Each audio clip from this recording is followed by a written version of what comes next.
What's up, YouTube? This is Victor de Velasco speaking again. Well, just came back from Merida Regionals, and well, we're about to see my report here.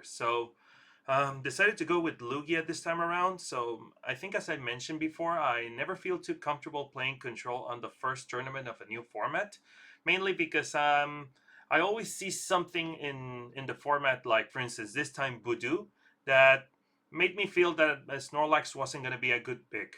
Especially with Dragapult running around with Ghosts and Sarah. I don't know why I always thought that he was gonna do an OTK for a reason, so I was reluctant on bringing it.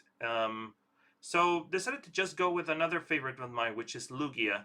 And I realized that even though Lugia relies on items to discard most of the Archeops, if you can get that done in turn one, it's not that big of a deal anymore. At least that would do. So so I decided to go with this list, and I don't regret it at all. Like I think I did pretty well with it, and as you know, Lugia is a gamble. Either he likes you and cooperates, or he doesn't like you and you break like hell. So in this case, we're gonna be looking at my list. So nothing special. I would say, um, yeah, definitely it's the kind of list that you would see normally, but I decided to go with a lot of text, Pokemon text, so that way I have a lot of options depending on the situation, which can be good or worse, or good or bad. Sorry. So, so let's take a look at it. So I decided to go with the 3-3 line of Lugia.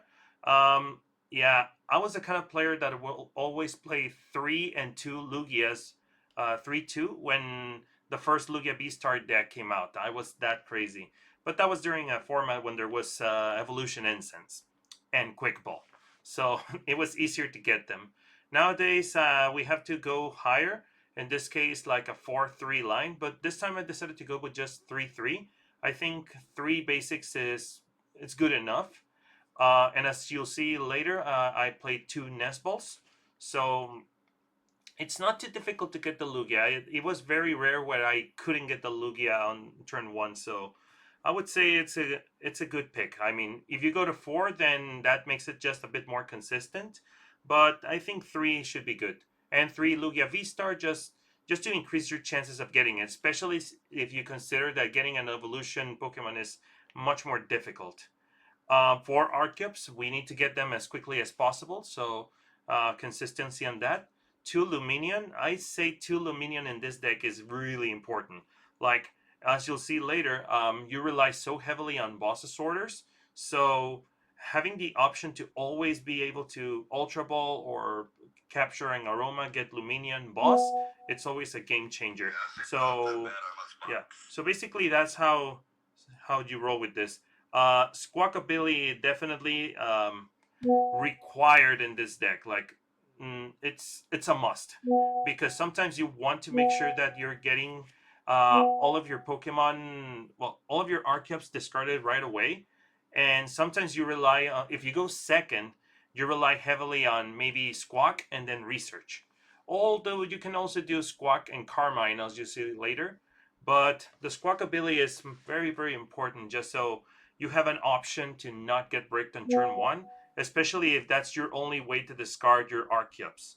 Because there were a lot of games where I would get the Archeops with capturing Aroma, or just get one Archeops with Ultra Ball, and then how do I discard it? And that's what the Squawkabilly does. That's when it comes into play. Serendipity, well, as you know, it's just a consistency card that you get 3 cards every time you're knocked out. So that helps a lot. But another thing that definitely helped, and I'm gonna spoiler alert here, Fluttermane and Fezandipity provide the same role, which is having an attacker that can attack for 2 energy attachments. So just an energy and a DTE. So um, considering the format is now being well, there's a lot of Badus running around, or rolling around, I would say. Um, One way that you can actually put some pressure onto your opponent is if you go first and you happen to start either Fezza or Flutter, or you have the Jet Energy, just attach, pass. Then you'll get item locked, and then you attach a DTE. And even if you have not been able to do the V Star already, you can just pressure him with either Fezza or Fluttermane. So, and with Fezza, it's even worse because you can actually snipe the Dreepies or routes or whatever, and you're getting quick knockouts, even though you haven't even used the V Star.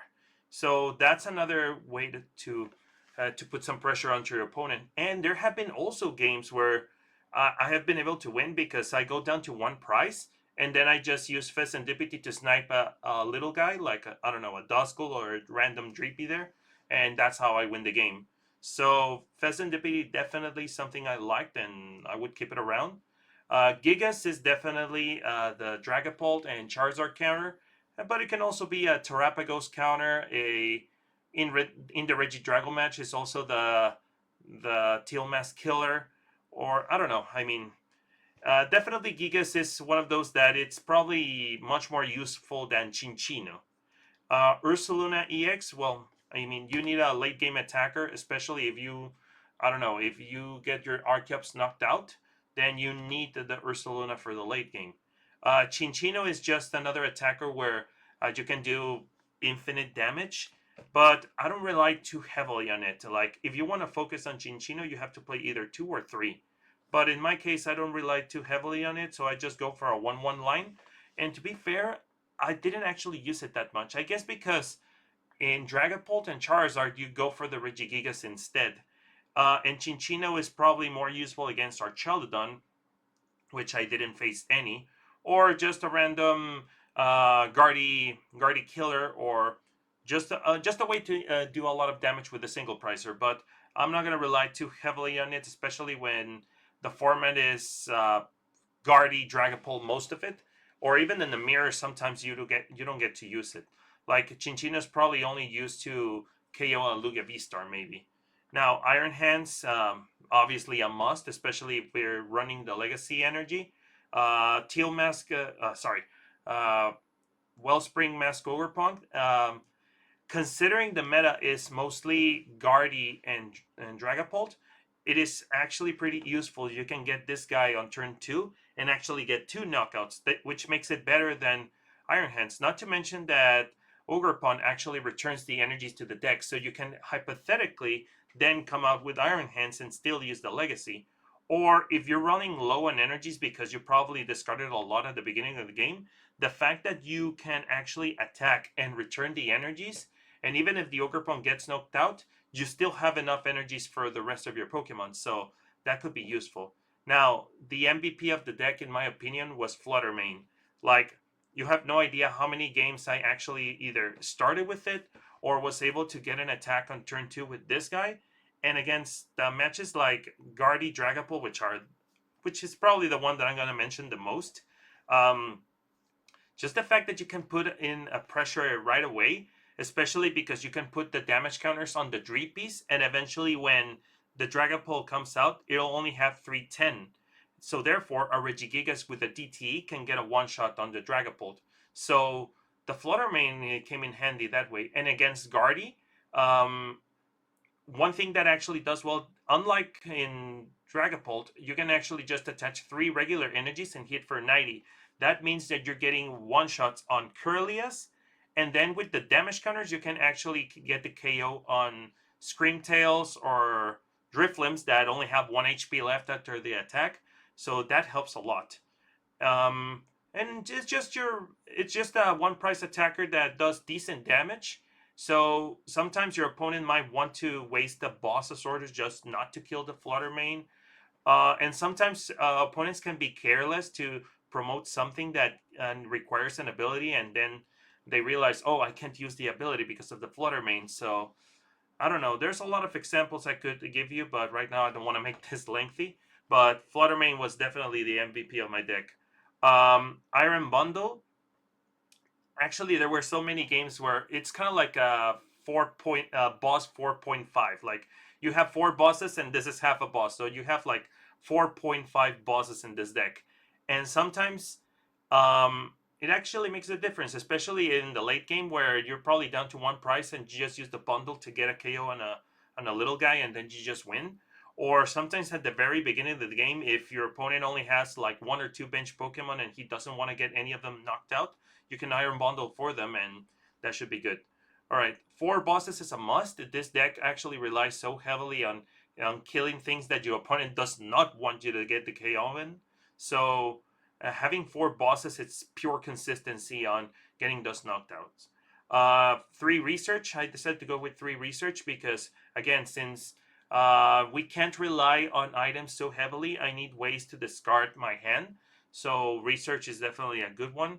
I added 1 Carmine just because I want to have the option of if in turn 1 I either prize the Squawk ability or think it's a matchup where I wouldn't want to have Squawk in my bench for the remainder of the game because, for instance, Guardy can use the Scream Tail to get a one-shot on Squawk, or Dragapult can actually uh, kill the Squawk easier than many other decks. So, and the Luminion, for instance, you can hypothetically use Jet Energy, then attach a Legacy and return it to the deck, meaning that you can get to reuse the Luminion later on. And sometimes the fact that Luminion hits for 120 means that sometimes, and I did that actually, sometimes you can get a KO on something little, return it to the deck, and save your energy. It's kind of like what Ogerpon does. You get a knockout and you save your energies. So that comes in handy. So going back to the Carmine, um, you have the option of turn 1 Luminion Carmine and do this exact same thing you could have done with Squawk. 2 Ionos. Didn't want to go down to 1 because I realized that hand disruption is very important. So I think 2 is good. Now, capturing Aroma and Ultra Balls, well, 4-4, definitely. You need to get as many ways to get the Archeops in the early game and also be able to get your attackers and your Luminions in hand for the mid to late game. 2 Nest Balls, we can't have that many, so I only go with 2. Mesagosa for 2, that is important because keep in mind, there's a lot of decks that are playing the Temple of Sinnoh, so you need at least more than one way to counter it, so that means, well, 2. Not to mention, again, the consistency of getting the Archeops early on and then discarding them with Ultra Ball or Research. That is very important. But I decided to specifically go with 2 stadiums, mostly because of the Temple of Sinnoh. Now, as for the energies, 4 DTs, 4 Gift, 4 Jet, and I try to go for 3 Mist. I did not include the V-Guard energy because I was gambling that I wasn't going to run into any Regidragos or against the Mirror. It wasn't going to matter that much, which in a way I was right because as you'll see later on, I only faced 1 Lugia and only 1 Regidrago, which is like how he made it this far. I don't know. But yeah, definitely missing the V guard means that sometimes you'll have a hard matchup against uh, Regidrago. But the thing is, he plays Temple of Sinnoh anyway, so it's not going to make that much of a difference anyway. So might as well just keep the consistency, especially against Dragapult. So yeah, I guess that there's not a lot to talk about the deck. I only spent a lot of time explaining what the Pokemon line is up, but as for the rest of the cards, I don't think I should elaborate that much. So, given that I already talked about the deck, let's go to our favorite part, which is the actual rundown. So, I was able to make day 2 on Merida, so that means I had a total of 12 rounds. So, I'm going to try to do this as quickly as possible. So, bear with me, guys. So, round 1, I went ahead, I went against, let me get this over here. I went against Javier Andres, well, from Mexico. There's a lot of people that were from Mexico, so probably I'm going to keep saying that a lot. So, so he, in this case, he was playing Dragapult Dussner. Sorry, yeah, like it slipped up. All right, so he was playing Dragapult Dussner. I don't actually recall because sometimes I don't remember every single one of my games. But considering I went 2-0, I think it was just like getting started. Like I'm pretty sure I used the Flutter Mane the right way. I also used the Regigigas the right way, and probably he didn't put a lot of pressure into me, so that's how I got the win. Now, round 2, I went against Randolph. Um, he was the only Charizard Pidgeot player that I faced this tournament.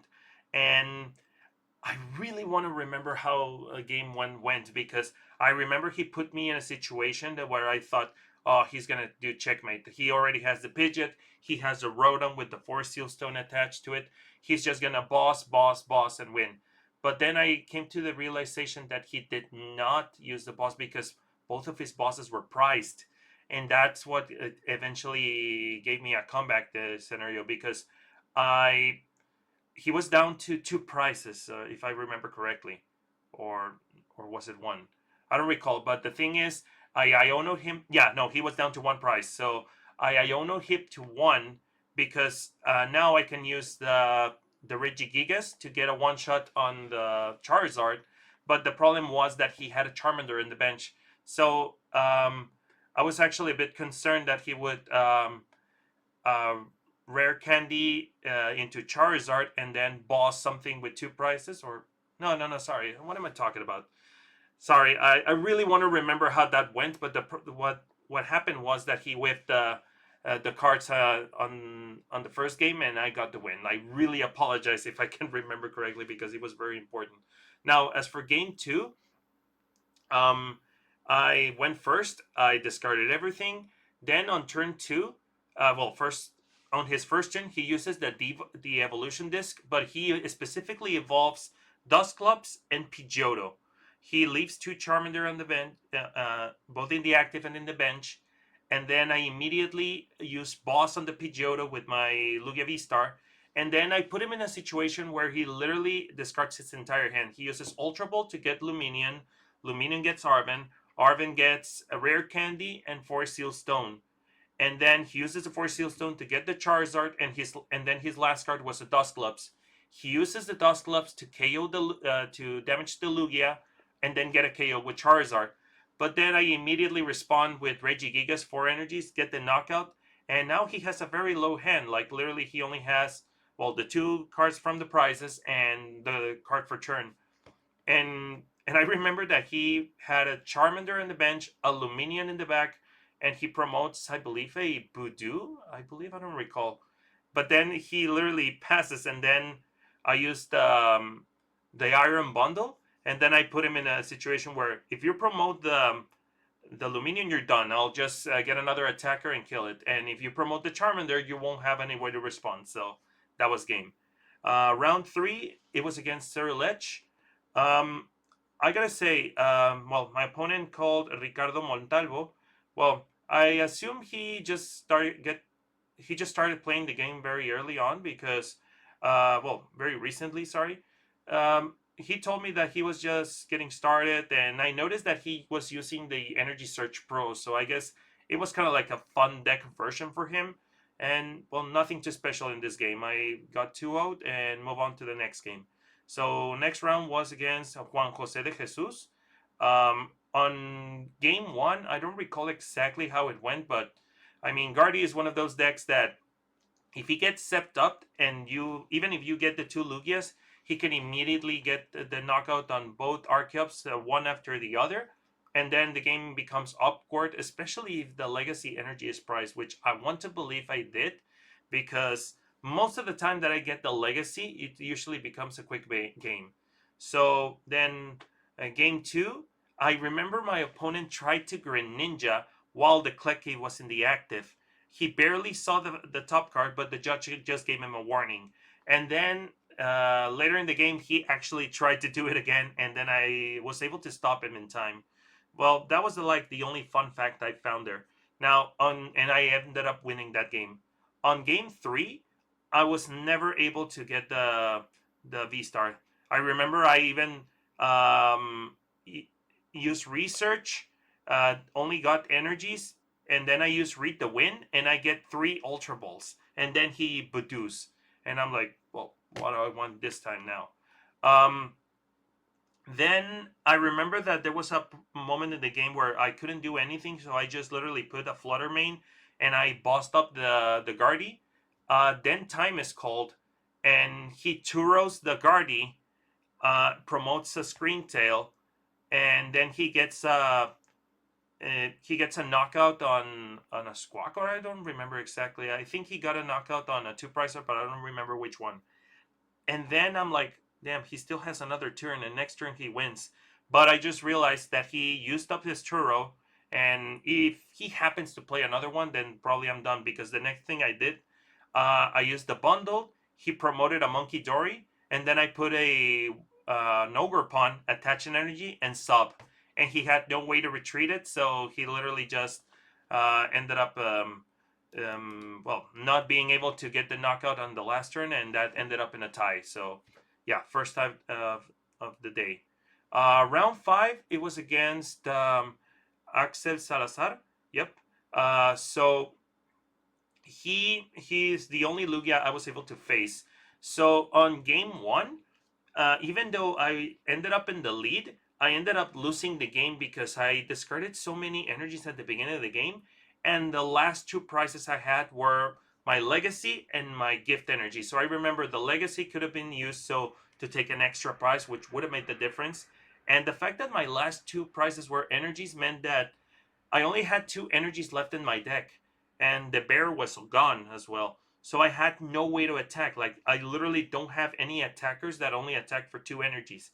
So yeah, that was it. And then game two, it was pretty funny. I only got one Arceus, if I remember correctly. Um, yeah, and I remember I only got one Arceus. He had Lugia V in the active, and I was not even able to get the knockout on him because I have a Lugia V Star of my own. So I ended up just using Arceus, attach DTE, and hit the Lugia V. I don't get the knockout. Then he uses his own Lugia V Star. He attacks me, and then I jet energy onto the Iron Hands, and I KO the damaged Lugia V Star and get three prizes. Then he immediately uses his own Lugia. uh, then he gets another attacker, I think. Oh, he gets his own Iron Hands, and he bosses into my only Arceus and gets the knockout. And I'm like, I win. I just promote the Iron Hands again, and I boss his Squawkabilly, and I win. Game three, I remember that I started really slowly, and I literally just used Ogre Pawn to lock his Squawkabilly in the active for like 3 turns. Yeah, it was actually 3 turns. But apparently his mist energy was priced, and he couldn't get any jet energies in time.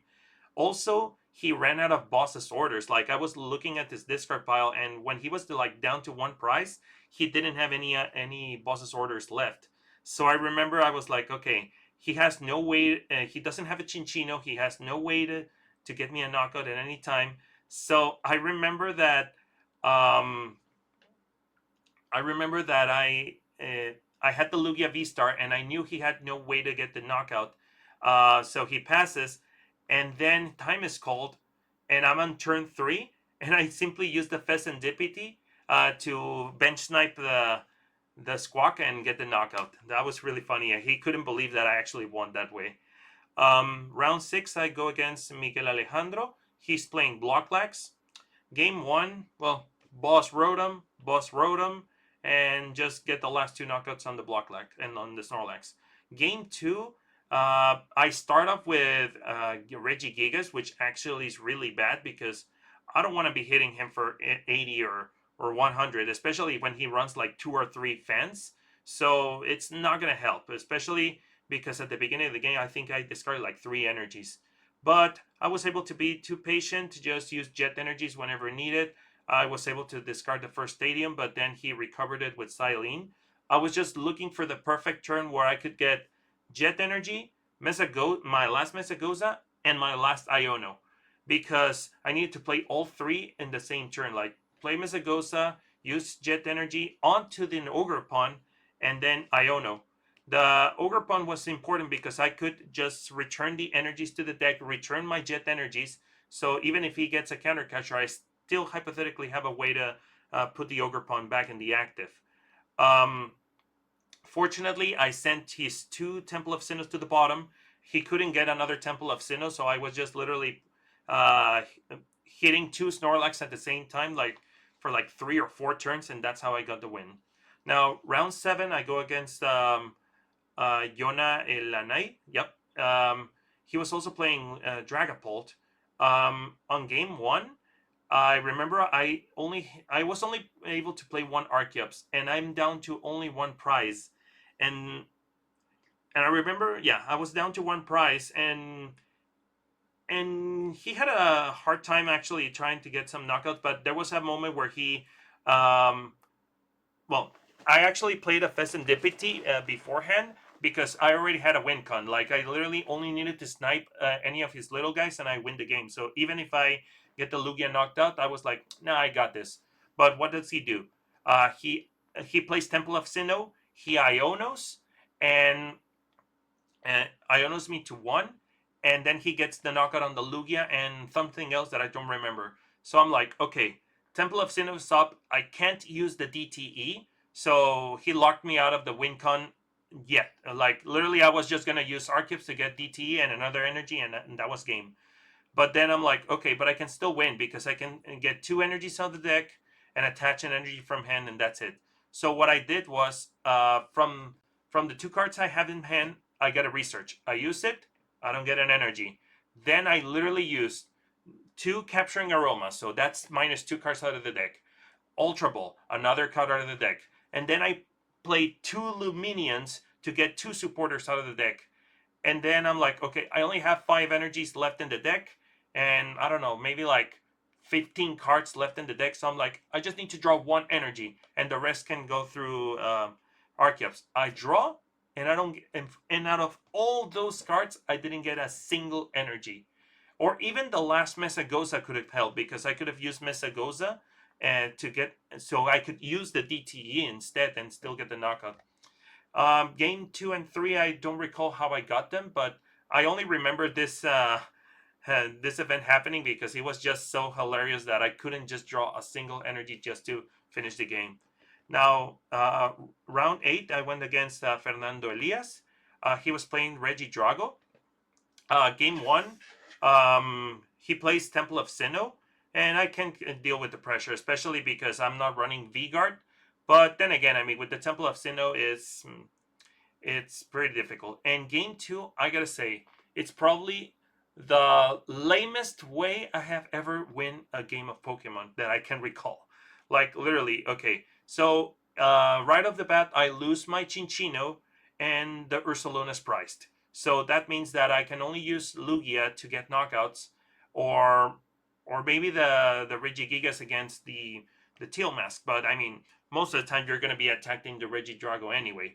So I'm able to do Lugia V-Star on turn 2. My opponent only has Regidrago V with a single fire energy, Squawkabilly, and Teal Mask Overpon. That's everything he has. So I use he left the Squawk in the active, so I just used Bundle to promote his Teal Mask, and I got the knockout. Okay, so far so good. So he promotes the Regidrago, attaches a Grass Energy, then he uses Research. He gets another Regidrago V, the Teal Mask, Mew, and Fezandipity. He literally empties his hand.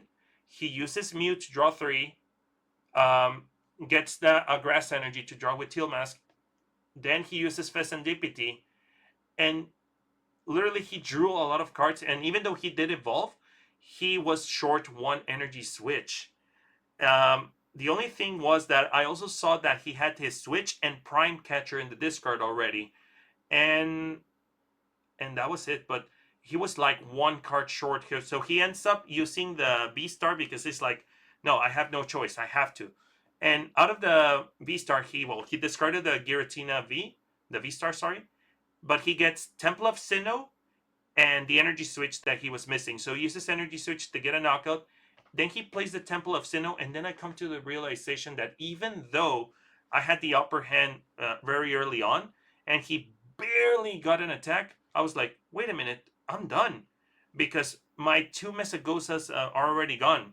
And I'm losing the Lugia, and I have very few energies in the deck. So it's not like I'm going to have time to get a Lugia V, attach him exactly 4 energies, attach an energy in the active to retreat, attacked with Lugia and bomb the stadium. Like I literally I can't do that. So I'm like, I lost.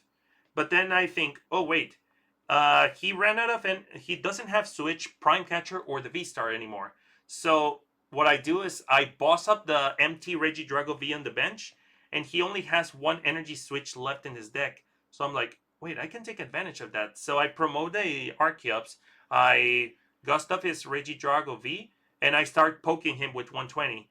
Then I assume he didn't want to get his Regidrago knocked out, So he immediately evolves the active Rage Drago V, and now he attaches into the active, passes. I hit him with 120 again. Then he uses his last energy switch, puts in the active, attaches for turn, and then he immediately bosses orders one of my Iron Hands and uses the Giratina V-Stars attack to get the knockout, when I would have instead just used Dragapult and put some pressure into me and then probably use another boss and get 2 knockouts, but I guess he didn't think about that. So I ended up getting the knockout on the Regidrago V Star. I get the Ursaluna out of the prizes, and then he realizes that he's probably gonna take a lot of time to attack again because he's low on energy. He doesn't have energy switch or anything, so that's gonna take a while. But then I just bench the Ursaluna, manually retreat, and since he was down to 1 prize only, no, he was down to 2 prizes. So I literally just promote the Ursaluna, attach an energy, and boss into the Mew, and I win. I was like, damn, I couldn't believe that actually happened. Although I could have probably also win by deck out because he was very low on energy, so probably he would have not been able to attack me anyway. And there was no game 3. We tied up eventually. Um, round 9, that's the beginning of the game 2, of day 2, sorry. So round 9, I go against Guardy. His name, actually, the first American that I faced, it's Tanner Hurley from Orlando, Florida, if I remember correctly. Shout out to him. So game 1, I prize the Legacy, and he immediately kills my 2 Archeops in 2 turns. Nothing I can do. Game 2, I start up with Iron Hands, and by turn 2, I'm able to get a knockout. He has 3 Kirlias on play, and then he immediately scoops. I guess he didn't have a way to get rid of the Iron Heads because at this point he has to. On game 3, I start up with Ogerpon, and he immediately plays a Manaphy. Then I get the Archeops, I get a knockout. This time I do have the Legacy, but the problem is I don't have a way to immediately use it. So in his next turn, he kills the Archeops. Then I have another Archeops, but I'm like, shit, what do I do? So I just Nest Ball into the Iron Hands and start loading him up and still attack with the, I think it was the Flutterbane. And then I start loading up the Iron Hands thinking, okay, he's going to get rid of the second Arceus. Might as well get the Iron Hands ready. But then he immediately counter catchers into the Iron Hands, and he stamps, and then he attacks me with Guardy, and he puts 3 damage counters with Monkey Dory, and then I'm like, okay, he's gonna kill me with Monkey Dory next turn, and then he's gonna kill the Arceus. I'm done. And yeah, there was nothing I could do. He played it really well. Round 10, I go up against Cesar David. He's also playing Guardy. Game 1, I prize the Legacy again. I don't know why I keep prizing the Legacy against Guardy. And the biggest issue there, like, my opponent wasn't as smart as the last one. Like, usually you go for the Archeops, and my opponent just, for instance, brought up the Drifloon, immediately killed the Lugia, and just he kept hitting me, but he never actually went for the Archeops. So I guess he didn't figure it out until later. Now, the problem in game 1 was that I discarded 3 bosses orders at the very beginning. So I only literally have 1 way to gust and the bundle. So eventually it was going to bite me because I didn't have a way to get the final knockouts.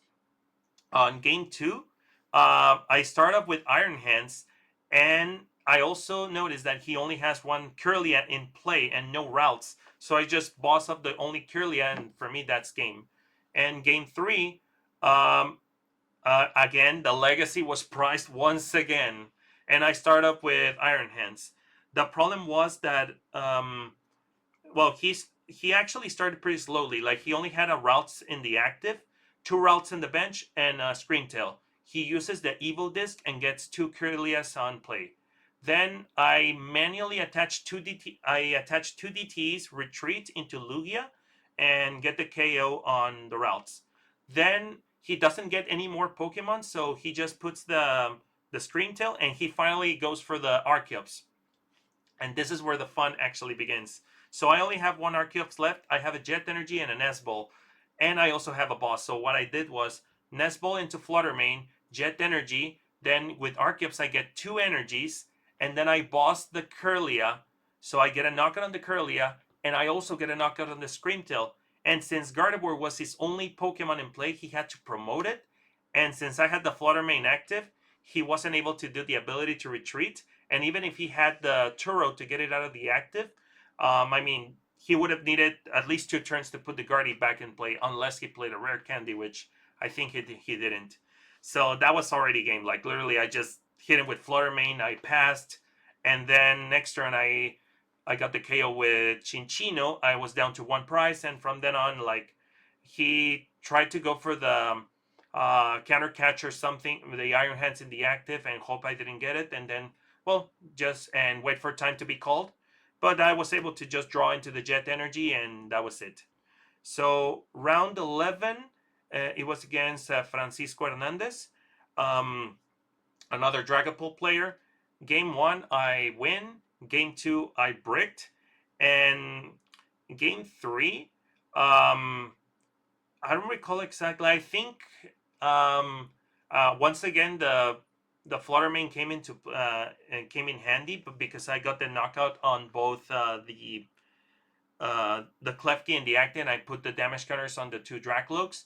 Eventually, I only used 1 Archeops if I remember correctly, but he was getting really, really slow. So even to the point that I even brought up the Gigas and get the knockout on the Drago, not even caring about what he had on the bench, because I knew that he wasn't gonna be fast enough. Fortunately, there was a point in the game where I used Fezandipity to get the last knockout.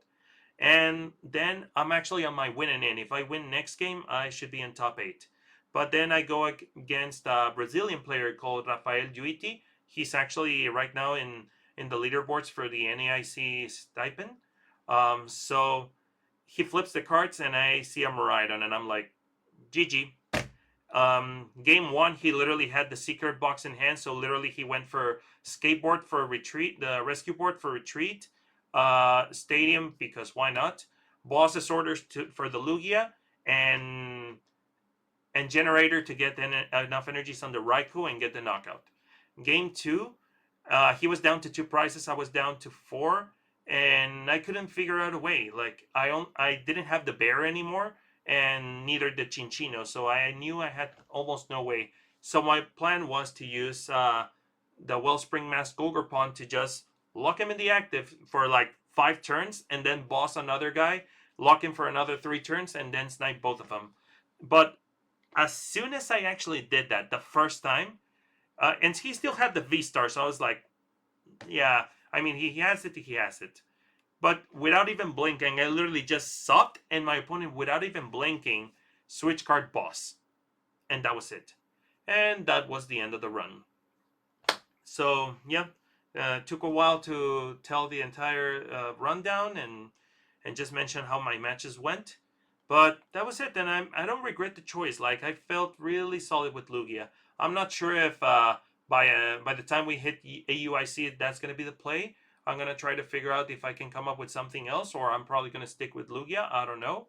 But, well, I'm gunning for EUIC. Hopefully I can get enough points to get that travel award for NAIC. That's what I'm gunning right now. So yeah, so that's basically it. So I'm gonna keep practicing, and I'm gonna try to see if I can make a better effort of that in AUIC. So thank you very much for watching, and hope to catch you next time.